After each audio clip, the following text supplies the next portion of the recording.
സഹോദര മൃണാളെ, നിങ്ങളുടെ ഈ ഹംഗ്രി മൃണാളിൽ നിങ്ങൾ എത്ര നല്ല ഫുഡ് കൊടുത്താലും ആള് കയറില്ല. കാരണം എന്താണെന്ന് വെച്ച് കഴിഞ്ഞാൽ ഇന്നത്തെ നാട്ടുകാർക്ക് നല്ല ബുദ്ധിയാണ്. ഇപ്പോഴുള്ള ആൾക്കാർക്ക് ബുദ്ധിയുണ്ട്.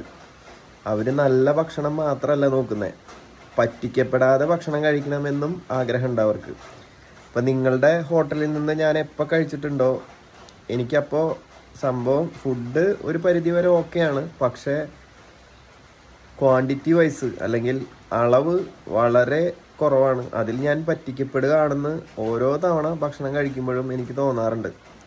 അതുകൊണ്ടാണ് നിങ്ങളുടെ അവിടുത്തെ കസ്റ്റമേഴ്സിൻ്റെ എണ്ണം കുറയാൻ കാരണം. ഞാൻ ഈ കഴിഞ്ഞ ദിവസം അവിടെ വന്നിട്ടുണ്ടായിരുന്നു. വളരെ കുറവാണ് നിങ്ങളുടെ സെയിലെന്ന് എനിക്ക് മനസ്സിലായി.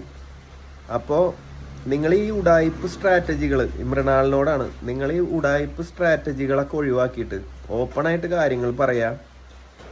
ഒരു റീസണബിൾ ആയിട്ടുള്ള കോസ്റ്റ് അല്ലെങ്കിൽ റീസണബിൾ ആയിട്ടുള്ള ക്വാണ്ടിറ്റി നിങ്ങൾ കൊടുക്കുക. ഓപ്പണായിട്ട് കാര്യം പറയുക. കസ്റ്റമേഴ്സ് കുറവാണ്, സാധനങ്ങൾ ബാക്കി വരുന്നുണ്ട് എന്നുള്ളത് പറയുക. അല്ലാതെ ആ സത്യത്തെ മറച്ചുകൊണ്ട് നിങ്ങളെ ഈഗോ കാണിച്ചുകൊണ്ടോ അല്ലെങ്കിൽ നിങ്ങളൊരു ഷോ ഓഫ് കാണിച്ചത് കൊണ്ടോ നിങ്ങളുടെ ഹോട്ടലിലേക്ക് ആരും വരാൻ പോകുന്നില്ല. ഓപ്പണായിട്ട് കാര്യങ്ങൾ പറയുക. നിങ്ങളെ എല്ലാവരും സപ്പോർട്ട് ചെയ്യും. പിന്നെ നിങ്ങളുടെ ഈ ഉയർന്ന ചിന്താഗതി വെച്ചിട്ട് ഏറ്റവും ബെസ്റ്റ് പരിപാടി എന്തായിരുന്നു എന്ന് വെച്ചാൽ, ഈ കൗണ്ടർ ഉണ്ടല്ലോ, ഈ ഫുഡിൻ്റെ കൗണ്ടർ, ഈ റെസ്റ്റോറൻറ്റ് ഓപ്പൺ ചെയ്യാതെ ഏറ്റവും ബെസ്റ്റ് പരിപാടി നിങ്ങൾ ചെയ്യേണ്ടിയിരുന്നത് ഫുഡ് കൗണ്ടർ, പാർസൽ കൗണ്ടർ, ഇങ്ങനെയുള്ള സംഭവങ്ങൾ ചെറിയ രീതിയിൽ തുടങ്ങേണ്ടതായിരുന്നു നിങ്ങൾക്ക് നല്ലത്. കാരണം നിങ്ങളുടെ ഉയർന്ന ചിന്താഗതിക്ക് അതാണ് ഏറ്റവും ബെസ്റ്റ് പരിപാടി.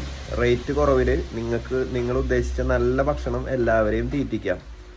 പക്ഷേ ഇങ്ങനെയുള്ളൊരു ഫെസിലിറ്റി പണിതിട്ടിട്ട് നമുക്ക് കറക്റ്റായിട്ട് മനസ്സിലാകും നമ്മൾ കൊടുക്കുന്ന പൈസ ഭക്ഷണത്തിൻ്റെ പൈസയല്ല എന്നുള്ളത്. നമുക്ക് അവിടെ കയറി ബില്ല് കൊടുക്കുമ്പോൾ തന്നെ മനസ്സിലാകും, ഭക്ഷണം കഴിച്ചിറങ്ങുമ്പോൾ തന്നെ മനസ്സിലാകും. അവിടെയുള്ള അങ്ങോട്ടും ഇങ്ങോട്ടും നടക്കുന്ന ആൾക്കാരെ തീറ്റിപ്പോറ്റാനും അല്ലെങ്കിൽ അവർക്ക് ശമ്പളം കൊടുക്കാനും ഈ പറഞ്ഞ ഫെസിലിറ്റിയുടെ പൈസയും ഇതൊക്കെയാണ് നമ്മൾ പേ ചെയ്യുന്നത്, അല്ലാതെ ഭക്ഷണത്തിൻ്റെ പൈസയല്ല.